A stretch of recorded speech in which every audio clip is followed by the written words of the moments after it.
कबीर परमेश्वर जी की जय। बंदी छोड़ गरीबदास जी महाराज जी की जय हो। स्वामी रामदेवानंद जी गुरु महाराज जी की जय हो।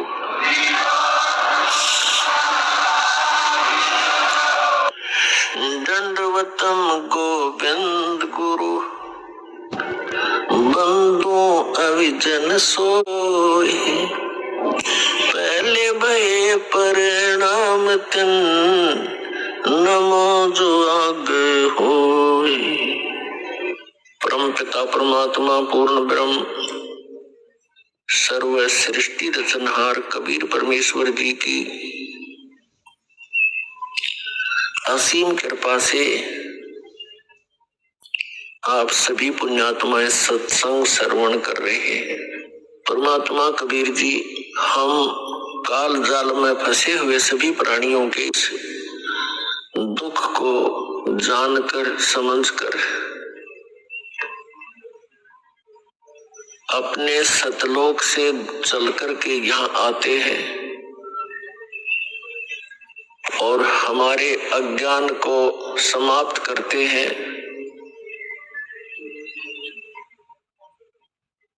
हमें ये बताने की चेष्टा करते हैं कि तुम सभी प्राणी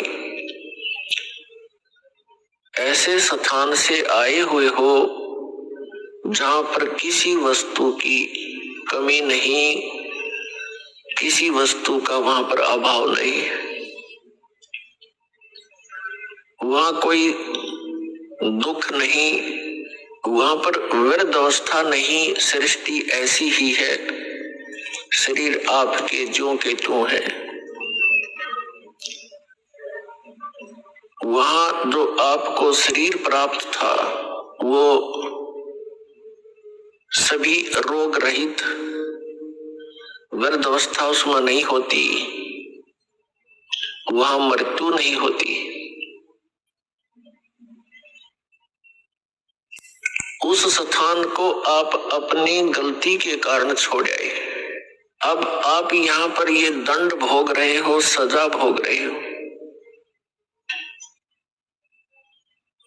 और यहाँ पर आप जी ने इन दुखों को ही सुख मान लिया। यदि किसी को अधिक दुख है और उससे कुछ कम दुख को हमने सुख समझ लिया और यहाँ पर सुख नाम की वस्तु नहीं है, आपने सुख देखा ही नहीं है, इसलिए इन्हीं अटकलबाजियों में आप सुख मान रहे हो। कैसे? जो निर्धन है वो सोचता है धनवान सुखी, ये कार और कोठियों में निवास करता है, सफर करता है। धनवान को स्वप्न में भी सुख नहीं होता। धनवान समझता है, धनी व्यक्ति सोचता है कि राजा लोग सुखी होंगे, ये राजा लोग सुखी है। राजा सुखी हो ही नहीं सकता। विचार की बात है, जैसे एक परिवार का मुखिया अपने 4-5 सदस्यों की व्यवस्था में कितनी टेंशन लिए फिरता है। किसी को बीमारी है, किसी का विवाह नहीं हुआ, किसी का विवाह हो गया तो बालक नहीं, और 100 समस्याएं उसकी जान को बनी रहती हैं। राजा एक बहुत बड़े अक्षेत्र का मुखिया होता है।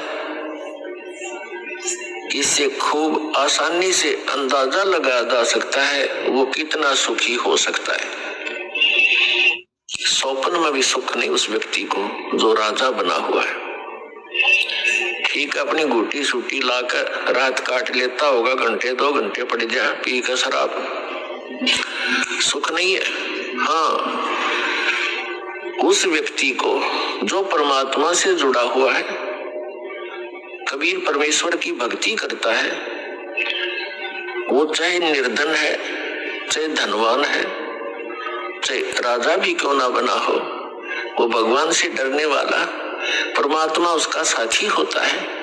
उसके ऊपर आने वाली आपदाओं को तुरंत निवारण करता है, क्योंकि कबीर परमात्मा वो सुख सागर है जो अपने बच्चों का दुख देख नहीं सकते। और जब तक हम इस परमेश्वर की शरण में नहीं आते हैं तो हम अन्य उपासनाएं जो करते हैं वो हमें अपने प्रारब्ध में आने वाली आपदाओं से नहीं बचा सकते। उन साधनाओं से आपको अन्य लाभ तो हो सकते हैं, लेकिन आपके कर्म के दंड में वो परिवर्तन नहीं कर सकते। एक कबीर परमात्मा परम अक्षर ब्रह्म को छोड़कर अन्य जितने भी प्रभु हैं, स्वामी हैं, वो आपको जैसा कर्म किया है वही प्रदान कर सकते हैं, उसमें परिवर्तन नहीं कर सकते। तो वो भक्ति हमारे लिए यूजलेस है। हमारे प्रारब्ध में, हमारे संस्कार में, पुण्यों में, इस जीवन के सफर में कोई ऐसा भयंकर घटना, दुर्घटना हो और वो टले नहीं, वो दुर्घटना जब घट जाएगी और कोई ऐसी घटना हो जो इस आदमी का मनोबल तोड़ देती है, फिर भक्ति भी नहीं करता, छोड़ देता भक्ति को। और परमात्मा कबीर जी आप पर आने वाले आपके प्रारब्ध के संस्कारों को बदल देता है। जब हमारे ऊपर कोई आपदा आ जाती है और हमें पता है कि इसका कोई निवारण इस पृथ्वी पर नहीं है, और फिर वो ठीक हो जाता है, उसका समाधान हो जाता है इस भक्ति से, तो हमारी आस्था भगवान में दृढ़ होती है और तभी हम भक्ति कर सकते हैं। पुण्यात्मा, हम ऐसे लोक से आए हैं जहां कोई कष्ट नहीं था, कोई दुख नहीं था, मृत्यु नहीं थी और वृद्ध अवस्था नहीं थी। कोई भी वृद्ध अवस्था पसंद नहीं करता। 60-70 वर्ष के हो जाते हैं राजनेता, अभिनेता, और अपनी सकीन को भी टाइट करवाते हैं देश विदेश में जाके। 2 साल के बाद फिर सिकुड़े की बात है, कितना करवाओगे इसने सेटिंग, और फिर मृत्यु डेफिनेट। आप सारा जीवन लगाते हो अपने मकान के बनाने में और परिवार के पोषण में। संतान होती है, संतान के फिर संतान होती है, हम बड़े खुश होकर रहते हैं, उनके साथ सीने से लगाते हैं, प्यार करते हैं, अच्छी बात है। और 1 मिनट में ना जाने उन प्यारे बच्चों की मृत्यु हो जाए या स्वयं की हो जाती है, तो खा के ये जीवन किस चीज पर आप आस लगाए बैठे हो। यदि हमारी मृत्यु ना हो तो हम इतने ढीठ हो चुके हैं, इन दुखों को हम कोई परवाह नहीं करते, बेस से काहिरो आपदा है हमारे ऊपर। लेकिन मृत्यु भी डेफिनेट, तो इसकी तरफ थोड़ा सा ध्यान देना पड़ेगा आप जीने पे। असंख्य जन्म हो गए आपने यही परिवार पोषण करते और यही बंगले और कोठी और फैक्ट्री लाते और बनाते, आप ही चले जाते हो, ये यही रह जाती है। और फिर आप बने हो कहीं गधे और कोठी खड़ी है कहीं दूर। आपको क्या मिला उस कोठी में? तो सारा जीवन खो दिया। ये किस कारण से करते हैं हम? क्योंकि हमने इतनी ही पढ़ाई पढ़ रखी है, विवाह हो जा, संतान हो जा, रोजगार मिल जा, इनका पालन पोषण कर दे, इनका विवाह कर दे, फिर मर जावा, बेशक काम पूरा हुआ। नहीं, मनुष्य जीवन का कार्य तो आपने स्टार्ट भी नहीं किया। मनुष्य जीवन का जो काम था वो तो आपने प्रारंभ भी नहीं किया। वो कौन सा कार्य है? परमात्मा की भक्ति, परम अक्षर ब्रह्म की भक्ति, मोक्ष प्राप्ति, जन्म मृत्यु के रोग से छुटकारा, जरा और मरण से छुटकारा। और ऐसा ना होने से तो आपका जीवन व्यर्थ है। ये क्रिया है जिस पर हम आप आ सकते हैं कि तो पशु पक्षी भी करते, फिर मनुष्य जीवन की क्या आवश्यकता थी? इसमें कितनी सद्बुद्धि दी है, कैसे हाथ पैर दिए हैं, बुद्धि दी भगवान ने कि यहाँ पर आपदाएं तो आएंगी ही आएंगी। जैसे वर्षा घनी होगी, सर्दी गर्मी भी आती है, तूफान भी आते हैं, इनसे बचने के लिए अपनी कोई झोंपड़ी कुटिया अवश्य बनानी चाहिए। गर्मी सर्दी से बचने के लिए वस्त्रों की, लज्जा शर्म भी बनाए रखने के लिए वस्त्रों की आवश्यकता है, वो भी आपको सद्बुद्धि दे दी। तो पुण्यात्माओं, जो मानव शरीर आपको प्राप्त है, ये केवल ही पशु जैसे, पक्षियों जैसे कर्म के लिए ही नहीं मिला था, इसके साथ साथ इसका एक वेरी इंपॉर्टेंट और कार्य है, वो जन्म मृत्यु के रोग से छुटकारा पाना। अब जन्म मृत्यु के रोग से छूटने का जो साधना थी, उपाय था, वो अभी तक हमें प्राप्त नहीं हुआ, जिस कारण से हमने इस जन्म और मरण के विधान को फाइनल मान लिया। ज्यादा से ज्यादा कोई साधना साधक करता है, वो स्वर्ग तक अपनी बुद्धि सेट करे बैठा था, चाहे वो किसी धर्म मजहब का क्यों ना हो। और स्वर्ग क्या है? स्वर्ग में गया हुआ प्राणी अपने पुण्यों को समाप्त करके पुनः फिर पृथ्वी पर आ जाता है अपने संस्कार भोगने के लिए। चाहे मनुष्य जीवन भी प्राप्त हो सकता है और अन्य प्राणियों के शरीरों में भी कष्ट आप जी को उठाना पड़ता है। स्वर्ग क्या है? स्वर्ग एक रेस्टोरेंट है, होटल है। ऐसे बढ़िया एटमॉस्फेयर में जैसे पृथ्वी के ऊपर उदाहरण दें तो गर्मियों के अंदर पंजाब, हरियाणा, राजस्थान, उत्तर प्रदेश, मध्य प्रदेश आदि जो राज्य हैं, इनमें गर्मी कहर तोलती है। अप्रैल से शुरू हो जाती है और जून तक, जुलाई तक फिर वर्षा हो जाती है, थोड़ा सा एटमॉस्फेयर ठीक हो जाता है। तो इन 3-4 महीनों में गर्मी से बचने के लिए कोई सेठ साहूकार व्यक्ति, धनी, शिमला, कुल्लू, मनाली, हिली स्टेशन पर चला जाता है, तो उसने वहां होटल में रहना पड़ता है, किराए पर कमरा लेता है होटल में। तो वहां सारा कुछ उसकी जेब से खर्च होता है, खाना भी और कमरे का किराया भी। वहां वो कोई इनकम नहीं कर सकता, केवल वो समय व्यतीत करने जाता है गर्मियों का। और 20, 30, 50 हजार, 1 लाख रुपया आजकल 3-4 महीनों में करके खराब, और फिर वापस उसी कर्म क्षेत्र में आना पड़ता है। आगे हो सकता दाव लगे ना लगे, लाख रुपये बच्चे ना बच्चे, उसको एक्स्ट्रा, तो फिर वही रहना पड़ेगा उसी दुख में। ठीक इसी प्रकार जो साधनाएं पुण्य प्राणी करते हैं, परमेश्वर कबीर जी की सत साधना के अतिरिक्त वो केवल स्वर्ग तक ही पहुंचते हैं और उस स्वर्ग रूपी होटल में अपनी पुण्यों की पूंजी का नाश करके वो पुनः फिर पृथ्वी पर आ जाते हैं। और ये प्रोसीजर, ये प्रोसेस असंख्य जन्मों से आप प्राप्त कर रहे हो, इसी के अंदर आप लिप्त हैं।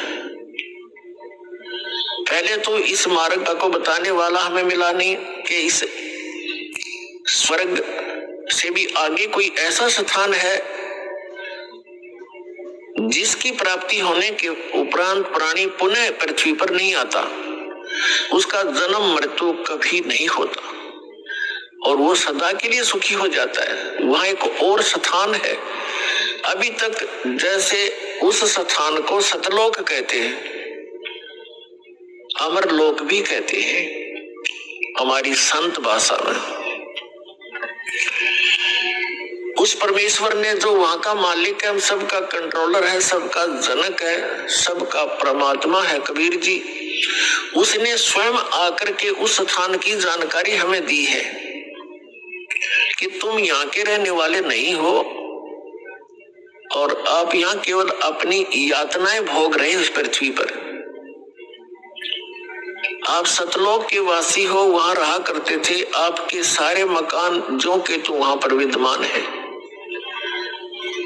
बहुत सुंदर मकान है, वहां पर सारी व्यवस्था वहां पर आपकी बनी हुई है, बड़े सुंदर पार्क है, फलदार वृक्ष आपके महलों में लगे हुए हैं, आसपास आपके आंगन में बहुत बढ़िया सुंदर आपके वहां मकान है।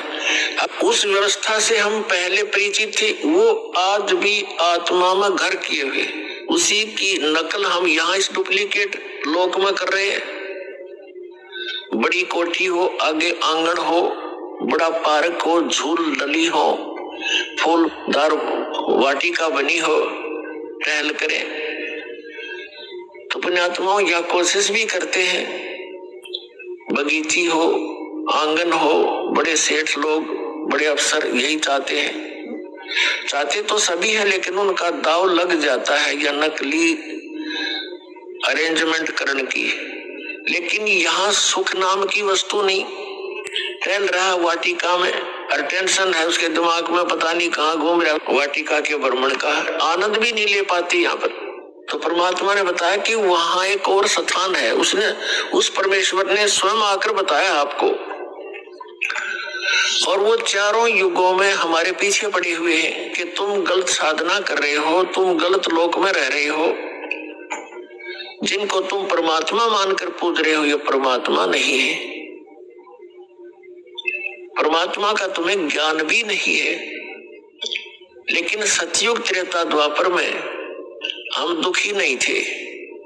पुण्यकर्मी प्राणियों के जन्म होते हैं, वो जो भी साधना कर रहे होते हैं, कैसी भी कर रहे हैं, फिर भी वो सुखी होते हैं और वो समझ बैठे होते हैं कि हम जो पूजाएं भगवान की कर रहे हैं इसी से हमें ये लाभ हो रहा है।